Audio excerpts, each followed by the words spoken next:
A continuación se le cede el uso de la palabra al doctor Jaime de la Puente.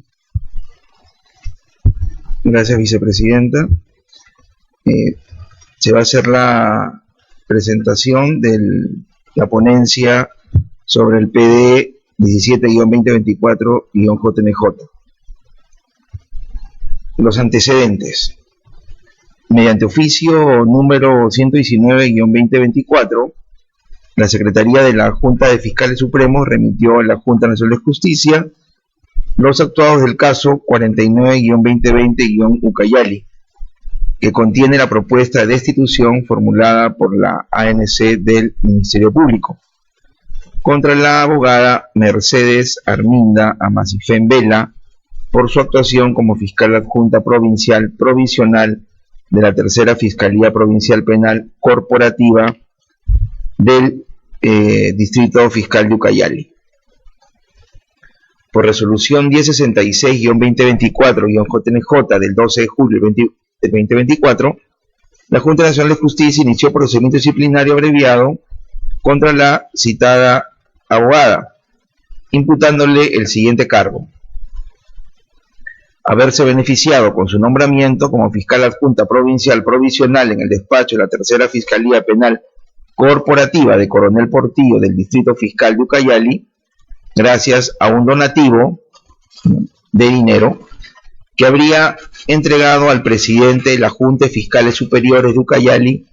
Luis Alberto Jara Ramírez, cuyo cargo ejerció hasta el mes de marzo del año 2000.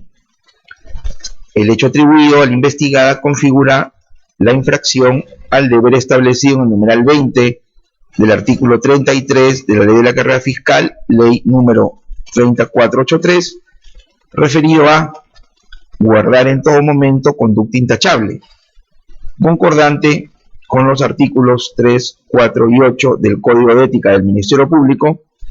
y se encuentra subsumido en la falta muy grave prevista en el numeral 13 del artículo 47 del mismo cuerpo normativo, por incurrir en acto u omisión que, sin ser delito, comprometa gravemente los deberes del cargo. Mediante escritos del 26 de septiembre, así como del 20 y 21 de noviembre del 2024, la investigada formuló sus descargos. En ello solicita la nulidad de la resolución de la ANC del Ministerio Público que propuso su destitución, asimismo deduce la prescripción del procedimiento disciplinario y a su vez plantea la aplicación del principio de nem bis in idem, por cuanto ya habría sido procesada por los mismos hechos por la Gerencia General del Ministerio Público, el cual fue archivado. En cuanto al fondo, contradice y rechaza las imputaciones en su contra, solicitándose el absuelvo del cargo imputado. La diligencia de declaración de la investigada se llevó a cabo el 21 de febrero del 2025 de forma virtual. El miembro instructor, mediante el informe de fecha 23 de abril del 2025, propuso al Pleno de la Junta Nacional de Justicia que, entre otros, se declare improcedente los pedidos realizados por la investigada como cuestión previa y se la absuelva por insuficiencia probatoria del cargo imputado en su contra. La audiencia de vista de la causa, que se realizó de manera virtual, se llevó a cabo el 23 de mayo del 2025, no habiendo la investigada ejercido su derecho de realizar informe oral pese a haber sido debidamente notificada. Ingresamos al análisis. El primer punto está relacionado a cuestiones procedimentales previas. Sobre el pedido de nulidad contra la resolución número 11-2024-ANC-Ministerio Público, diagonal C3-J. Como se ha señalado, la investigada solicitó la nulidad de la mencionada resolución, que declaró infundado su recurso de apelación contra la resolución que, entre otros, propuso su destitución. Conforme lo establecido en el numeral 11.2 del artículo 11 del TUO de la LPAC, la ANC del Ministerio Público, como ente emisor de la resolución impugnada, era la única autoridad competente para resolver la nulidad solicitada. En esa línea, respecto a este tema de forma, se concluye que la Junta Nacional de Justicia carece de competencia para declarar nulidad de actos administrativos emitidos por otros órganos o entidades del Estado. En consecuencia, la nulidad deviene improcedente. Segunda cuestión procedimental previa, sobre la excepción de prescripción deducida por la investigada. La investigada solicitó que se declare la prescripción de la acción disciplinaria en el presente caso, amparando su pedido en los artículos 60 de la Ley de la Carrera Fiscal y 24 del Reglamento de Procedimientos Disciplinarios de la Junta Nacional de Justicia. Al respecto, se verifica que en sede de la ANC del Ministerio Público, el inicio de la investigación disciplinaria contra la administrada se notificó el 25 de febrero del 2020, esto es apenas 3 meses y 20 días después de los hechos ocurridos el 5 de noviembre del 2019, cumpliendo así con el plazo de 2 años previsto en la normativa vigente al momento de la infracción, artículo 60 de la Ley de la Carrera Fiscal vigente en aquel momento. Posteriormente, al notificarse la resolución que propone la destitución de la investigada el 27 de octubre del 2023, habían transcurrido 3 años, 11 meses y 22 días desde los hechos, plazo que resulta inferior a los 4 años establecidos tanto por la modificación introducida por la Ley 31369 como por el artículo 90 del Reglamento de Procedimientos Disciplinarios de la ANC del Ministerio Público. En consecuencia, se concluye que el plazo de prescripción no operó en sede administrativa de la ANC del Ministerio Público. En lo que concierne al análisis de prescripción en sede de la Junta Nacional de Justicia, la administrada argumenta que la resolución 1066-2024-JNJ del 12 de julio del 2024 habría sido emitida fuera del plazo prescriptorio del procedimiento, conforme al artículo 24 del Reglamento del Procedimiento Disciplinario de la Junta Nacional de Justicia, que dispone que el plazo de prescripción en sede de la Junta Nacional de Justicia es de 4 años una vez instaurada la acción disciplinaria. En ese contexto, se tiene que el 12 de septiembre del 2024, fecha de notificación de la apertura del presente procedimiento disciplinario, no han transcurrido 4 años. Por consiguiente, al no haber operado el plazo de prescripción caduce, se debe declarar también infundado el pedido. Tercera cuestión procedimental de forma sobre la aplicación del principio nem bis in idem. La investigada indica que además del presente procedimiento disciplinario, se inició un procedimiento disciplinario ante la Gerencia General del Ministerio Público en su condición de asistente administrativo por los mismos hechos que ahora se le imputan. Del análisis de ambos procedimientos se advierte que, si bien es cierto existe identidad de sujeto al tratarse de la misma persona, así como en los hechos, no obstante, en lo que concierne a la identidad de fundamento, estos son distintos. En el procedimiento ante el Ministerio Público, la imputación se basó en la transgresión del Código de Ética de la Función Pública y a la Ley del Servicio Civil, centrándose en el deber funcional de la investigada como asistente administrativo. En contraste con ello, en el procedimiento ante la sede de la Junta Nacional de Justicia, el cargo se sustenta en la vulneración a un deber previsto en la Ley de la Carrera Fiscal y de normas de conducta establecidas en el Código de Ética del Ministerio Público, en su condición de fiscal adjunta provincial provisional de la Tercera Fiscalía Provincial Penal Corporativa de Coronel Portillo del Distrito Fiscal de Ucayali. En ese orden de ideas, aunque los hechos materiales coincidan, los bienes jurídicos tutelados y los marcos normativos aplicables son distintos. Mientras que en el primer procedimiento buscan sancionar una falta administrativa genérica vinculada a la ética pública, el segundo persigue preservar la probidad en el ejercicio de la función fiscal, lo que constituye un interés jurídico específico y autónomo. Por tanto, al no configurarse la identidad del fundamento, elemento esencial para la aplicación del principio, no existe afectación al ne bis in idem. En consecuencia, el pedido investigado debe declararse infundado. En cuanto al análisis del cargo imputado a la investigada, como se ha señalado previamente, el cargo imputado a la investigada consiste en haberse beneficiado con el nombramiento como fiscal adjunta provisional en el despacho de la Tercera Fiscalía Provincial Penal Corporativa de Coronel Portillo, el Distrito Fiscal de Ucayali, gracias al donativo en dinero que habría entregado al presidente de la Junta de Fiscales Superiores de Ucayali, Luis Alberto Jara Ramírez,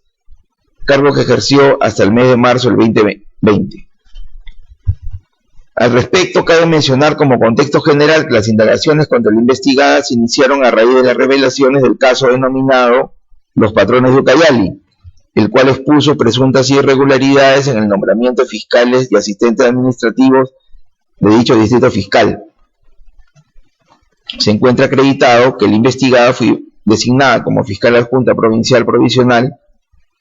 de la Tercera Fiscalía Provincial Penal Corporativa de Coronel Portillo en el distrito fiscal de Ucayali, nombramiento que se efectuó en virtud de la propuesta formulada por Luis Alberto Jara Ramírez, entonces presidente de la Junta de Fiscales Superiores de Ucayali. Un indicio de cargo es que se propuso únicamente a la investigada, pese a existir que también se postularon para ser propuestos para el cargo de fiscal otras personas y quienes además presentaron su currículum por la vía formal. Aunado a ello, se tiene que no existe registro alguno de que la investigada haya solicitado formalmente ser considerada para la plaza de fiscal antes mencionada, ni que haya remitido su currículum por ser parte de la presidencia de la Junta de Fiscales Superiores de Ucayali. Asimismo, existe el registro de llamadas telefónicas de la investigada con el señor Jara Ramírez y sus cercanos colaboradores. No obstante, estos medios probatorios no constituyen evidencia suficiente ni indicios que hagan presuponer que la investigada, en las llamadas realizadas a Jara Ramírez, tuvo tema de conversación tratativa de donación de dinero para su nombramiento como fiscal adjunta provincial del que se hubiera provisional, del que se hubiera beneficiado, más aún cuando la investigada se encontraba desempeñando el cargo de asistente administrativo en la Cuarta Fiscalía Provincial Penal Corporativa de Coronel Portillo del Distrito Fiscal de Ucayali, y no existe otro medio probatorio que corrobore la imputación en su contra. Del mismo modo, las llamadas realizadas a las personas cercanas a Jara Ramírez que laboraban en el Ministerio Público del Distrito Fiscal de Ucayali en ese entonces no inducen a determinar que se trataban de conversaciones en estricto vinculadas a su nombramiento como fiscal. En ese orden de ideas, no se cuenta con las transcripciones de las mismas que puedan dar luces sobre lo que se abordó en dichas llamadas telefónicas. En ese sentido, los registros de llamadas antes mencionados solo acreditan que hubo conversaciones telefónicas respecto a las cuales la investigada ha declarado ante la Junta Nacional de Justicia que fueron asuntos de trabajo. Es más, no existen autos, un chat o comunicación escrita en el que la investigada trate el tema de su propuesta de nombramiento con alguno de los investigados, ni con el mismo expresidente de la Junta de Fiscales Superiores de Ucayali, Luis Alberto Jara Ramírez. Asimismo, la imputación se sustenta en la declaración del testigo protegido con clave 1-2020, de fecha 11 de febrero del 2020, así como de la colaboradora eficaz número 3-2020, de fecha 26 de febrero del 2020. De la revisión de las mismas se advierte que tanto el testigo protegido número 1-2020 como el colaborador eficaz número 3-2020 refieren haber escuchado de terceras personas que la investigada pagó para su nombramiento de fiscal adjunta provincial provisional. Además, manifestaron no haber observado que la investigada pagara a Jara Ramírez por su nombramiento. Asimismo, cuando se les preguntó dónde escucharon que la investigada había pagado a Jara Ramírez, señalaron de manera vaga que fue en los pasillos del Ministerio Público y que no recuerdan en qué piso. Sumado a ello, cuando se les preguntaron cuántas personas intervinieron en dicha conversación y que precise sus nombres, dijeron que no recordarlo. Del análisis de los actuados, no se advierte que obre prueba que corrobore lo declarado, siendo que la sola declaración no prueba los hechos imputados contra la investigada. En este punto del examen de los hechos de los medios probatorios citados, no se ha podido acreditar que la investigada haya realizado el pago de dinero al expresidente de la Junta de Fiscales Superiores de Ucayali. Así, corresponde señalar que no se cuenta con la fuerza probatoria suficiente para desvirtuar el principio de licitud que se presume sobre la actuación de la investigada. En efecto, de las declaraciones de testigo protegido y colaborador eficaz, se ha mencionado que no precisaron directamente el hecho imputado, la supuesta entrega del dinero, limitándose a referir comentarios de terceros cuyas identidades desconocen o no recuerdan. En esta variedad de los datos esenciales, nombre de los involucrados, fechas precisas, lugares concretos y número de personas presentes, no puede constituir prueba suficiente para acreditar la falta muy grave imputada a la investigada. El principio de presunción de licitud, como principio de la potestad sancionadora de la autoridad, garantiza, a través del numeral 248.9 del artículo 248 del TUO de la LEPAC, que se debe presumir que los administrados han actuado apegados a sus deberes mientras no cuente con evidencias en contrario. En este caso, el extinto presidente de la Junta de Fiscales Superiores de Ucayali, Luis Alberto Jara Ramírez, declaró ante las autoridades del Ministerio Público que no cobró dinero a la investigada para proponerla para que sea nombrada fiscal adjunta provincial provisional de la Tercera Fiscalía Provincial Penal Corporativa de Coronel Portillo, del Distrito Fiscal de Ucayali. De la misma manera, en sus declaraciones ante la Junta Nacional de Justicia, la investigada negó reiterada y enfáticamente haber entregado una dádiva consistente en dinero al señor Jara Ramírez para su nombramiento como fiscal. La insuficiencia probatoria, conforme al considerando sexto del recurso de nulidad 200-2019-Lima Sur, emitido por la Sala Penal Transitoria de la Corte Suprema de Justicia de la República, señala que es la inexistencia de material probatorio de cargo lo que impide al juez realizar valoración correspondiente de tales medios probatorios y le impide por consiguiente decidir sobre la responsabilidad o no del acusado, y ante el supuesto opera la presunción de inocencia como regla probatoria del órgano encargado, y como tal, el resultado es la absolución del acusado. Las declaraciones de testigo protegido 1-2020 y colaborador eficaz número 3-2020 se deben tomar como testimonios de oídas, ya que ha quedado evidenciado en el presente procedimiento disciplinario que la imputación del cargo contra la investigada lo escucharon decir de terceros, sin poder precisar más detalles sobre la identidad de dichos terceros, la forma y el lugar en que escucharon la supuesta entrega de dinero por parte de la investigada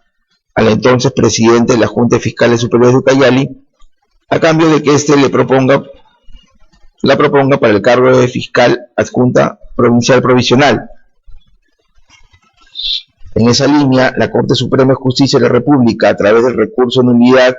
número 73-2015-Lima, en el considerando sexto, señala: cuando los testigos son todos de oídas, que afirman haber oído decir o que les dijeron, sin ningún apoyo en otra prueba, sin nada serio que justifique frente a ellos el relato, no se les puede dar credibilidad. Su valor probatorio es muy reducido y en ningún caso puede constituir la única prueba, actuando más bien como indicios corroborantes junto a otro tipo de pruebas de carácter directo o inicial. En ese sentido, se puede concluir que en los actuados del presente procedimiento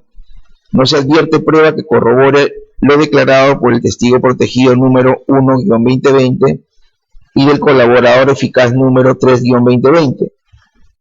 siendo que las pruebas actuadas que obran en auto resultan insuficientes como para reprochar la culpabilidad de la investigada. Lo contrario sería afectar su derecho a la tutela procesal efectiva. En consecuencia, la insuficiencia probatoria en el presente procedimiento disciplinario impide válidamente la imposición de una sanción a la investigada, en tanto no se ha desvirtuado la presunción de licitud ni se ha acreditado que la señora Amasifén Vela haya incurrido en los hechos que se le imputan, debiendo ser absuelta, al no haber elementos probatorios que determinen su responsabilidad. Finalmente, cabe mencionar que en su escrito de descargo la investigada solicitó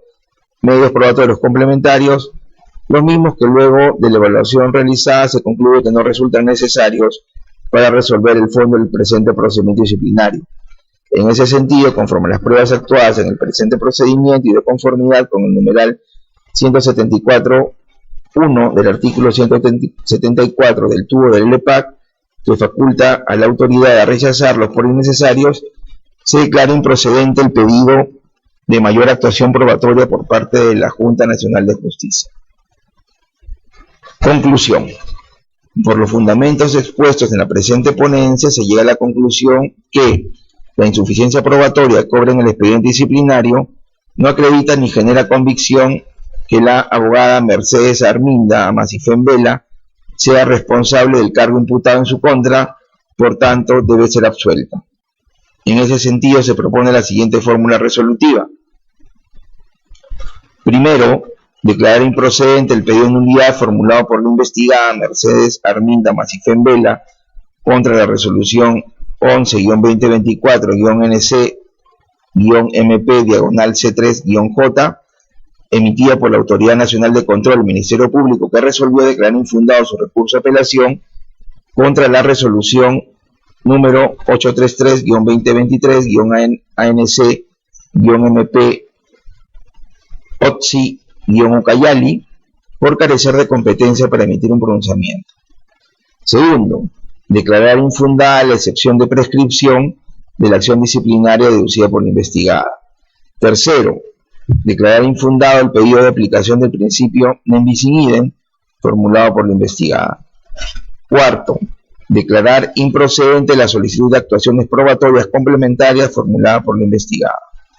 Quinto, da por concluido el presente procedimiento disciplinario abreviado y absolver a la señora Mercedes Arminda Amasifén Vela del cargo formulado en su contra por su actuación como fiscal adjunta provincial provisional de la Tercera Fiscalía Penal Corporativa de Coronel Portillo del Distrito Fiscal de Ucayali. Sexto, poner en conocimiento de la Fiscal de la Nación la presente resolución una vez consentida y o firme la misma. Séptimo, disponer la publicación de la presente resolución en el portal institucional de la Junta Nacional de Justicia. Es todo lo que tengo que informar. Sí, pasamos a deliberación.